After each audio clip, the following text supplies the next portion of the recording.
Yes, reka nongere mfata aka kanya nsuhuze mpikaze nshimira mwese mudahwema kubana natwe mu rurerekane rw'amakuru n'ibiganiro bigiye bitandukanye tudahwema kugenda tubagezaho. Ni kubivugwa, ibitangazwa ndetse n'ibikorwa, ni ku mutekano, politiki na diplomasi mu karere ka Afurika y'ibiyaga bigari, turebera hamwe akantu ku kandi. Ni Ibakwe Media TV, nge ndifagi Kayinamura. Yari News Lab TV ariko twahinduye izina ku mpamvu itanganururo, muzagenda musobanukirwa uko bwije nuko bukeye. Dukomeza kubana, reka kandi twizere ko urukundo rwanyu rukomeza kubana natwe no kuduherekeza muri uru rugendo. Reka rero turebera hamwe, ubane natwe kuva ku munota wa mbere kugera ku wanyuma. Nicyo ngusaba gusa umenye impamvu Tshisekedi yahisemo gukoresha umuhungu wa Perezida Habyarimana, Jean-Luc Habyarimana, mu barwanya leta y'u Rwanda, ndetse n'ingamba zifatika ngo bitwa ko bafashe bazifatisha yombi, bavuga bati reka dukore ubwabaga kugira ngo twongere tugarure FDLR on top, cyangwa se tugarure FDLR ku ruhando mpuzamahanga, ubu umutwe utinyitse ubasha guhungabanya umutekano w'igihugu, ndetse ubu umutwe ukomeye ushobora gukora ubutegetsi buriho. Reka turebere hamwe abandi bambari bivugwa ko bari muri uyu mugambi, ndetse Tshisekedi amaze iminsi yitegura kugenda abakire hariya Kinshasa ngo baganire, bagirane ibiganiro birambuye, basangira kawaini, basangira umuvinyo, bicaye ku meza y'ibiganiro, banoze uwo mugambi hanyuma bawushyire mu bikorwa. Igihe turaza kukibabwira, dore ko bigaragazwa neza ko Tshisekedi ngo yifuza ko manda ye yarangira akoza agatendo. Reka tubirebere hamwe impamvu nyamukuru. Ubwo ndahera ku mpamvu nyamukuru Tshisekedi yahisemo gukoresha umuhungu wa Habyarimana mu barwanya leta y'u Rwanda. Mite nkubitiraho mbabwire ko nk'ubu FDLR ibyayo byamaze kujya hanze byose uko byakabaye. Amakuru ngiye kubabwira ahangaha nayashyizwe hanze, cyangwa se nayatangajwe, cyangwa se nayo twabwiwe n'umwe mu bayibayemo. Uyu mbabwize n'ukuri ko numwe mu bakoranye n'abagabye ibitero mu Rwanda mu matariki atandukanye muri 2018, ubwo FRN ya Rusesabagina yagabaga ibitero mu bice byegere parike ya Nyungwe, igasahura abaturage, ikica abandi, ndetse ikangiza n'ibikorwa remezo bigiye bitandukanye. Umwe muri abo rero yatuganirije, yatubwiye ibintu bikomeye cyane. Reka tubirebere hamwe muri uyu mujyo, turebere hamwe uyu mugambi wa FDLR wo gutera u Rwanda. Ntaho wagiye, nubwo abayobozi batandukanye muri Kinshasa bavuga ko uyu mugambi ntawo uhari, ndetse ko ngo abakabikoze ngo nabasaza, ngo ndetse nubwo ari abasaza ngo ni na bake. Reka turebere hamwe ibyo uyu muntu yadutangarije, tubive imuzini muzingo. Ariko kandi ubwo turanakomoza ku myanzuro yafatiwe i Washington DC muri Leta Zunze Ubumwe za Amerika ejo bundi mu biganiro byabaye byahuje intumwa z'u Rwanda na Repubulika ya Demokarasi ya Kongo. Ibyanzuwe turabikomozaho tunerebera hamwe mu buryo bw'usesenguzi. Ese bivuze iki? Niki cyihishe inyuma y'ibyo byose? Tubisobanukirwe, dore ko kubana natwe ari ukubakora igihombo ku makuru, ndetse ari ukunguka byinshi kumenye. Reka tubane, nyemerera unkandira aho hasi handitse subscribe cyangwa sabone, unkandire kuri like tubone ko bikunda, bidukorere. Hanyuma unatanga igitekerezo cyangwa se comment, shyira udutima muri comment, uvuge amazina yawe naho uherereye, ngiye gusuhuza rwose nta kabuza, tunibanire tube inshuti. Hanyuma unasangiza abandi aya makuru muri groupe. Nimero 0784832107 ni nimero yacu ya WhatsApp, watwandikira cyangwa se ukanaduhamagara wifuza kumenyekanisha ibikorwa byawe, ubona ko audience yacu hari icyo wayibwira. Hanyuma ariko ufite ubutumwa ushaka kubagenera, birumvikana cyane, wanayifashisha twandikira kugira ngo tugushyire muri groupe ya WhatsApp, cyangwa se mu gikuri utanga n'ibitekerezo n'inyunganizi n'ubufasha ntitubwanga, kuko mu by'ukuri hari abagira imitima ishima bakabikora batyo. Reka rero twanzike turebera hamwe uyu mugambi wa Tshisekedi watumye, cyangwa se impamvu Tshisekedi yahisemo gukoresha umuhungu wa Habyarimana mu barwanya leta y'u Rwanda. Haraza kuzamo n'abitwa ba Faustin Kayumba Nyamwasa bafite umugambi mubisha ku Rwanda. Reka duhere kuri iyi ngingo tubikore dutya. Hashize iminsi havugwa ingendo z'abarwanya leta y'u Rwanda bakorera ingendo muri Repubulika Iharanira Demokarasi ya Kongo. Izi ngendo nta kindi zigamije uretse guhuza imbaraga kugira ngo bazahungabanye umutekano w'Abanyarwanda, cyangwa se bakoreho ubutegetsi bw'u Rwanda. Tugendane neza. Mu bagiye i Kinshasa harimo umuhungu wa Juvenal Habyarimana twayibabwiyeho, yitwa Jean-Luc Habyarimana. Uyu Tshisekedi aramwegereza cyane uko bwije nuko bukeye, arashaka ko inkingi ya mwamba, cyangwa se abarya shyiga ry'inyuma mu bazaharanira kugera kuri uyu mugambi. Ariko icyitwa ubushobozi cyo Tshisekedi arashaka ko uyu muhungu wa Juvenal Habyarimana aba umuntu ugomba kubikora, dore ko yonse n'ingengabitekerezo ya jenoside. Tshisekedi rero yaramwitegereje, amubonamo umuntu yakwifashisha byoroshye, atekereza ko byamufasha gutera intambwe, ndetse atekereza kumugira umuyobozi w'ihuriro ry'abarwanya leta y'u Rwanda rivuguruye. Ni ihuriro ry'abarwanya leta y'u Rwanda rivuguruye. Hari amakuru avuga ko iri huriro ngo rizaba ririmo abagize umutwe w'iterabwoba FDLR n'abandi banyarwanda bari mu buhungiro, barimo nk'abahoze ari abanyapolitiki n'abasirikare nka Kayumba Nyamwasa. Abakora mu nzego z'ubutasi zo muri Repubulika ya Demokarasi ya Kongo no mu Bufaransa bavuga ko Tshisekedi atahisemo Jean-Luc Habyarimana kubera ko ari umuhungu wa Habyarimana gusa. Ntabwo ari uko ari umuhungu wa Perezida Habyarimana, oya, ngahubwo hari indi ntambwe bashaka ko baterana, cyangwa se bari kubitangaza. Hari icyo ngo babonye gishobora kuba cyihishe inyuma y'uko Tshisekedi yahisemo uyu muhungu. Ni ukuvuga ngo amakuru akavuga ko iri huriro rizaba ririmo FDLR, ariko FDLR uyu muhungu Jean-Luc Habyarimana agomba kuba ari we muyobozi wayo. Ubwo ndabivuga gute? Ku rwego rw'isi niko nabivuga. Ariko hari n'abandi banyarwanda nyine bari mu buhungiro, barimo abahoze ari abanyapolitiki n'abasirikare nka Kayumba Nyamwasa bafite umugambi wo gukora ubutegetsi, ngo bagomba rero gufatanya muri uwo mujyo. Ubwo rero nk'uko nayo mbabwiye, abakora mu nzego z'ubutasi zo muri Kongo no mu Bufaransa bakavuga ko Jean-Luc Habyarimana Tshisekedi atahisemo Jean-Luc ngo kubera ko ari umuhungu wa Habyarimana gusa, ahubwo ngo yanashingiye ku kuba ari we ukunda kwigaragaza cyane, akaba n'umuntu uhora ateze amaboko ku buryo kumukoresha byakoroha.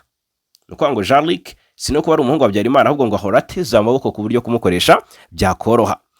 Uyu Jean-Luc ntafite ishyaka, ntiyayoboye urwego urwo ari rwo rwose, ariko Tshisekedi amubonamo umuntu yakwikoreza ibikorwa by'icengezamatwara byibasira leta y'u Rwanda, bikagaragara mu buryo bworoshye mu gihe yahabwa ibyo akeneye birimo amafaranga. Ni ukuvuga ngo imbaraga bashyira mu gufasha Kayumba Nyamwasa i Kinshasa ntabwo zingana n'izashyirwa muri Jean-Luc Habyarimana, nubwo badafite ishyaka, dore ko Kayumba bo bafite ishyaka nka RNC. Uyu mwene Habyarimana we nta shyaka afite, ntaki, ariko ngo ahora ateze amaboko byakora cyane rero kumukoresha, ukamuha uduhenda abana, ubundi akagukorera deal, cyangwa se akajya mu mujyi wawe mukagendana mugaharanira iyo ntego yanyu. Ubwo rero Jean-Luc nubwo adafite ishyaka, ariko Tshisekedi amubonamo ishyaka ridasanzwe ry'umutima, niko nabivuga. Ubwo rero biragaragara ko ngo Tshisekedi nyuma yuko amubonyemo umuntu yakwikoreza ibikorwa by'icengezamatwara byibasira leta y'u Rwanda, ngo nta kabuza niwe agomba guha ibyo byose, akaba ariyo babikorana, bigaragara mu buryo bworoshye mu gihe yahabwa ibyo akeneye birimo amafaranga. Amateka y'umwaka w'igihumbi kimwe magana cyenda mirongo icyenda na kane agaragaza ko nyuma y'urupfu rwa Habyarimana, umuryango we wahungiye muri Zaire wakirwa na Mobutu Sese Seko wayoboye Zaire kuva muri 71 kugeza muri 97, mbere yuko ihinduka Repubulika Iharanira Demokarasi ya Kongo magingaya. Ubwo rero amakuru avuga ko nk'uko bigaragara icyo gihe Mobutu yitaye cyane kuri Jean-Luc, amugaragaza nk'umusore w'intwari, ashingiye ku bivugwa ko yafashe amafoto y'indege ya Habyarimana ikimara kuraswa, amuha miliyoni 5 z'amadolari. Makuru avuga ko Mobutu yitaye cyane kuri Jean-Luc ubwo bahungiraga muri Zaire. Noneho Mobutu akagaragaza uyu Jean-Luc nk'umusore w'intwari, ashingiye ku bivugwa ko yafashe amafoto y'indege ya Habyarimana ikimara kuraswa, amuha miliyoni 5 z'amadolari y'Amerika. Umuryango wa Habyarimana rero wavuye muri Zaire ujya muri Gabon. Bivugwa ko ubwo wageraga i Libreville muri Gabon, Omar Bongo wayoboraga iki gihugu yahaye Jean-Luc Habyarimana izindi miliyoni 3 z'amadolari imbere yuko ajya mu Bufaransa. Nubwo Jean-Luc yahawe amafaranga yose, ibibazo bye bijyanye n'ubushobozi ntibyakemutse. Amakuru yemeza ko yabayeho mu buzima bwo gusesagura, nk'aho ayo mafaranga atazashira. Ngo yakundanye n'umugore wo muri Gabon, babyarana abana 2, ariko umubano wabo warasenyutse kubera ubukene.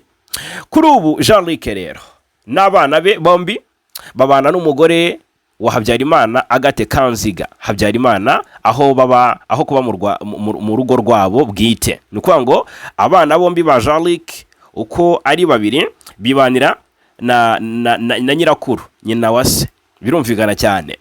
Tshisekedi rero ngo yabonye imibereho ya Jean-Luc nk'amahirwe, atekereza kumuha amafaranga akeneye, maze nawe akamwifashisha mu bikorwa byo kurwanya leta y'u Rwanda nk'igikoresho aho kuba umunyepolitiki uhamye. Abo mu nzego z'ubutasi bagaragaza ko Tshisekedi abona Jean-Luc nk'umuntu watuma icengeza amatwara rigira ubukana hashingiye ku mateka ya Habyarimana nka se umubyara, ariko ibyo bikaba bigashoboka mu gihe mu by'ukuri amumenyera ibyo akeneye byose. Mwumvise ko Jean-Luc Habyarimana afite ubukene. Ku rundi ruhande, amakuru ava i Kinshasa avuga ko umugambi wa Tshisekedi watangiye kugenda nabi. Abo muri leta ya Repubulika ya Demokarasi ya Kongo bavuga ko Jean-Luc yahawe amafaranga yo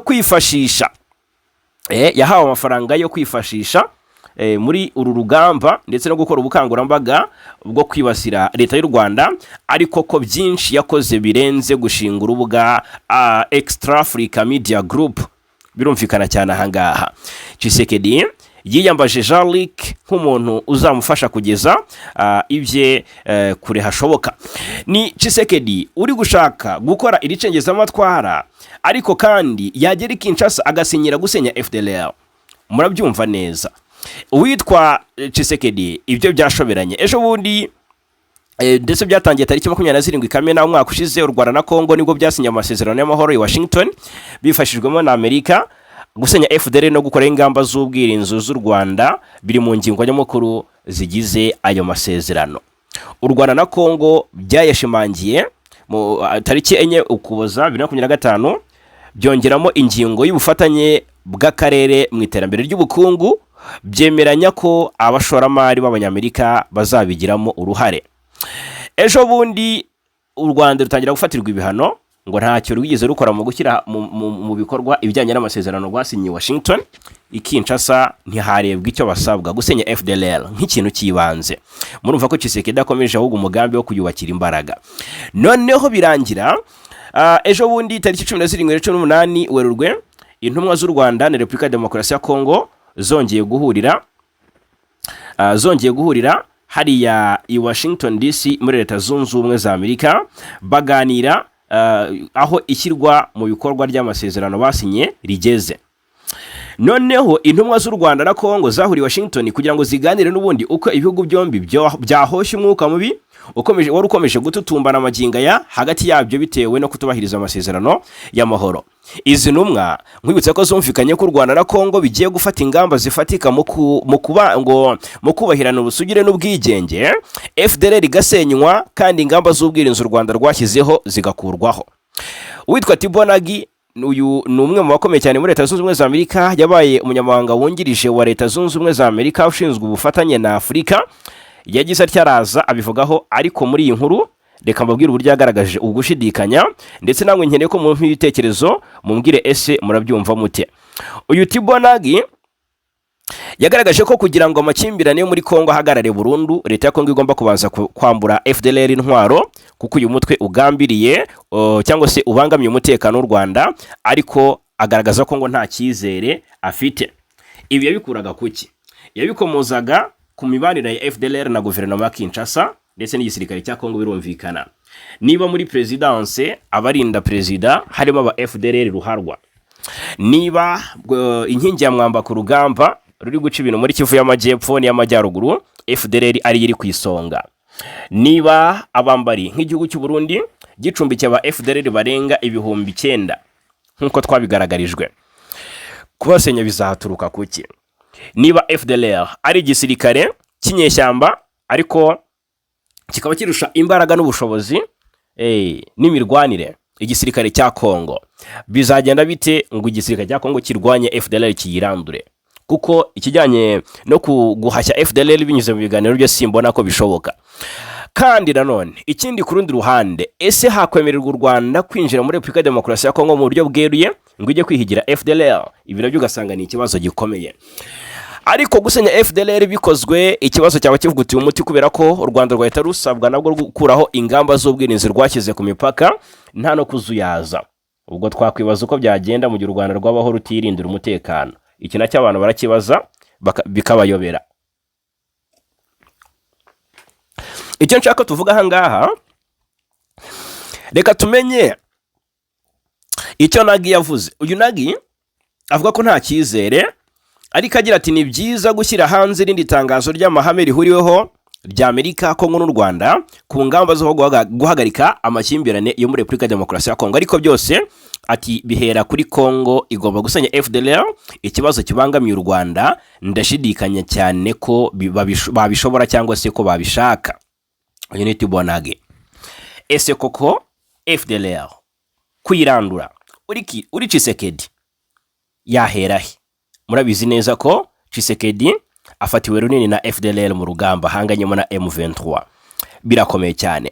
Ubwo ariko FDLR yubakirwa ubushobozi, reka turebere hamwe uburyo ihora yiyubaka uko bwije nuko bukeye. FDLR igira inyungu igira, cyangwa se ibona inyungu, ibona ibikoresho, ibona imbaraga, ibona bitoza, ndetse ityaza umugambi uko bwije nuko bukeye. Ni ukuvuga ngo reka turebere hamwe ibyahishuwe n'uwitwa Twagirumukiza Emmanuel, uyu wahungutse avuye mu mashyamba ya Repubulika ya Demokarasi ya Kongo. Yasobanuye uburyo uyu mutwe wa FDLR ushikamye, ndetse ko ugenda wiyongeramo urubyiruko, kandi ko utajya utezuka ku mugambi wo gutera u Rwanda ngo ukureho ubutegetsi bwarwo. Yatangaje ibi mu gihe ubutegetsi bwa Repubulika ya Demokarasi ya Kongo bwakunze gukerensa uyu mutwe wasize uhekuye u Rwanda muri jenoside yakorewe Abatutsi, buvuga ko nta mbaraga ufite kuko ugizwe n'abasaza. Urugero rwa hafi, mu kwezi gushize ubwo umuvugizi wa guverinoma ya Kongo Patrick Muyaya yahakanaga imikoranire y'igihugu cyabo na FDLR. Icyo gihe Muyaya wari mu kiganiro n'umunyamakuru yavuze ko u Rwanda rudakwiye guhora rwitwaza ikibazo cya FDLR, ngo kuko igice kinini cy'abayigize kuri ubu bari mu bice bigenzurwa na AFC 23 akunze kwitirira u Rwanda. Icyakora ibyo avuga binyomozwa na uyu nguyu ni Twagirumukiza, kuri ubu uri gusoza inyigisho zimusubiza mu buzima busanzwe zitangwa na Komisiyo y'Igihugu yo gusezerera no gusubiza mu buzima busanzwe abari abasirikare izwi nka RDRC. Kujya 20 Werurwe 2026 ubwo we na bagenzi be bari basuye urwibutso rwa jenoside rwa Kigali, yavuze ko yatashye mu Rwanda mu by'ukuri Ukwakira 2025 nyuma yo gusanga amashyamba ya Kongo nta nyungu n'imwe yashobora kuyakuramo kuko yari ahamaze imyaka 31. Uyu mugabo wari usanzwe atuye mu mujyi wa Kigali yavuze ko mu gihe cya jenoside yakorewe Abatutsi muri 1994 yari umusirikare muri Exfal, ariko aza guhungira muri Kongo nk'abandi. Agezeyo ajya mu nkambi ya Burungi ni mu ntara Kivu y'Amajyepfo, ahari n'abandi basirikare ariko harimo n'abasivile bahita nabo batozwa igisirikare, nyuma bajya mu mutwe wa FDLR ugamije guhungabanya umutekano w'u Rwanda. Avuga ko FDLR ari umutwe ushikamye kandi uhora wiyuburura kuko abana bawurimo abenshi basangamo base. Ati abavuga ko FDLR iriho itariho mu by'ukuri ni abapfobya jenoside kandi bashaka guca intege u Rwanda. Ntabwo waba ubyara ngo uvuge ngo warapfuye, kuko igihe cyose namaze muri Kongo twahoraga dutoza abandi basirikare kandi badashaje, ahubwo abo urubyiruko bakiri abasore. N'uyu munsi abasore ntibababuze, baracyaboneka, ahubwo FDLR irimo kugaruka uko yahoze mbere. Twagirumukiza avuga ko mu miyoborere y'uwo mutwe ikibazo cy'amacakubiri kitajya kibura, kuko abayobozi batabura ibyo baba batumvikanaho. Ibyo rero ariko ati ari byo byaje gutuma muri 2018 igice kimwe kiyomora gishinga undi mutwe witwa CNRD. Ngira ngo murayizi iyi CNRD FLN. Uwo mutwe rero niwo waje kwihuza n'indi maze babyara ihuriro rya MRCD ryari riyobowe na Paul Rusesabagina, rifite umutwe wa gisirikare witwa FLN, maze muri 2018 ritangira kugaba ibitero mu Rwanda byahitanye abanyarwanda 9. Reka turebera hamwe ibi twatangarijwe byavuzwe n'uwakoranye n'abagabye ibitero mu Rwanda, kuko mu matariki atandukanye muri 2018 FLN ya Rusesabagina yagabye ibitero mu bice byegereye parike ya Nyungwe, isahura abaturage, yica abandi ndetse yangiza n'ibikorwa remezo bitandukanye. Ibitero byibasiye ibice bya Nyungwe byagabwe ku matariki atandukanye nko ku itariki ya 3 Kamena, itariki ya 9 Kamena, tariki ya 2 Nyakanga na 13 Nyakanga na 15 Gushyingo uwo mwaka wa 2018. Nsabimana Calixte Sankara wari umuvugizi wa FLN yigeze kuvuga ko bari bafite inshingano zo kugaba ibitero ku ngabo z'igihugu ndetse n'ahandi hantu nko guturitsa ibiraro no gufunga umuhanda wa Nyungwe kugira ngo Cyangugu bayishyire mu kato. Icyo nicyo bari bagamije nk'uko yabitangaje. Twagirumukiza avuga ko ubwo uwo mutwe wa CNLD wavukaga wiyomoye kuri FDLR nawe yajyanye nawo, ndetse ubwo wagiraga uruhare mu kugaba ibitero mu Rwanda yari arimo, nubwo we ahamya ko atari mu baje kuri urwo rugamba. Ati nanjye nari muri CNLD icyo gihe, ariko sindi mu boherejwe kugaba ibitero muri Nyungwe, nge nari mu basigaye hakurya, ariko twarabyumvise ko byahitanye abantu hano mu Rwanda. Uwo mugabo avuga ko ubwo ibyo byabaga yari atarahindura imyumvire, yumva gifite icyizere ko kurwana mu mashyamba ya Kongo kugeza muri 2025. Ubwo yabonaga ko uretse icyizere abayobozi babo babahaga, mu by'ukuri gukomeza kurwana nta kintu kizavamo.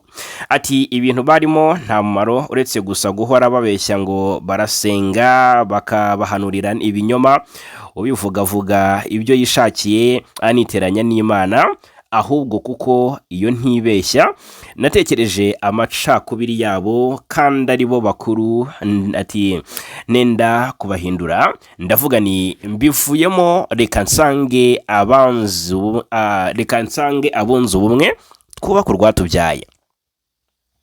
Abantu ubwo nabariyo ngo rwose nababwira bagataha kuko ubu nzasubira iwacu, abavandimwe bamfashe kongera kwiyubaka, kandi ibyo batazashobora sinzabarenganya. Uyu ni Twagirumukiza. Aha kandi yanashinguwe n'uburyo yiboneye n'amaso ubukana bwa jenoside yakorewe Abatutsi, nyamara hakurya birirwa bayipfobya.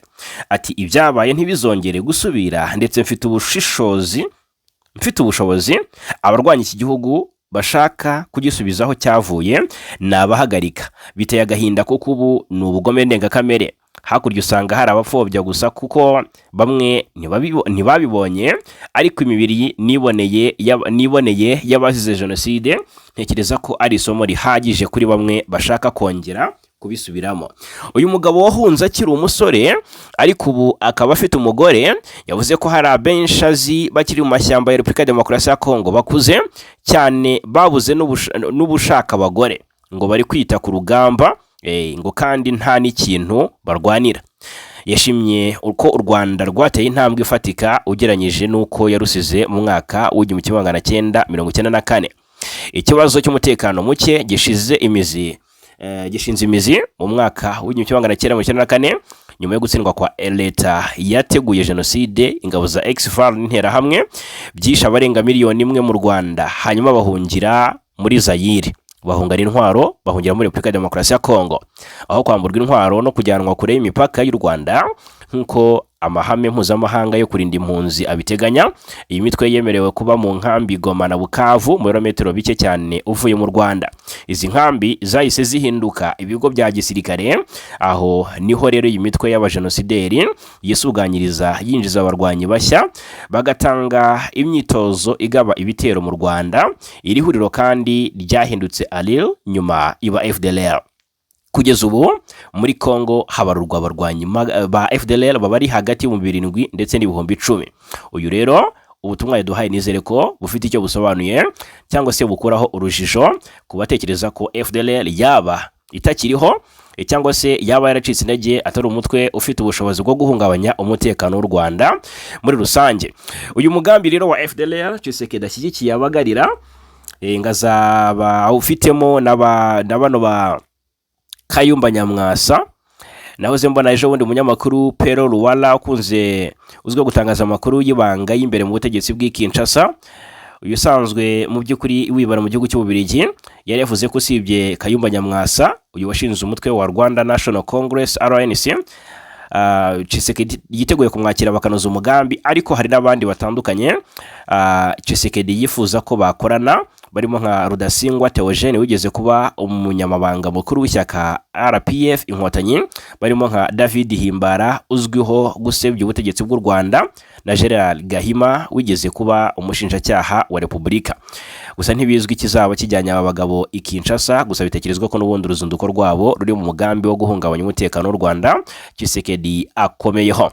Yes, reka mbashimire cyane, nizere ko musobanukiwe umugambi wa FDLR, umugambi wa guverinoma ya Kinshasa, umugambi wa Tshisekedi, umugambi mubisha w'abarwanya leta y'u Rwanda. Reka mbashimire cyane kubana natwe kuri Ibakwe Media TV, mbashimire ariko kandi basezeranya ko mu kanya gato tugaruka n'andi makuru.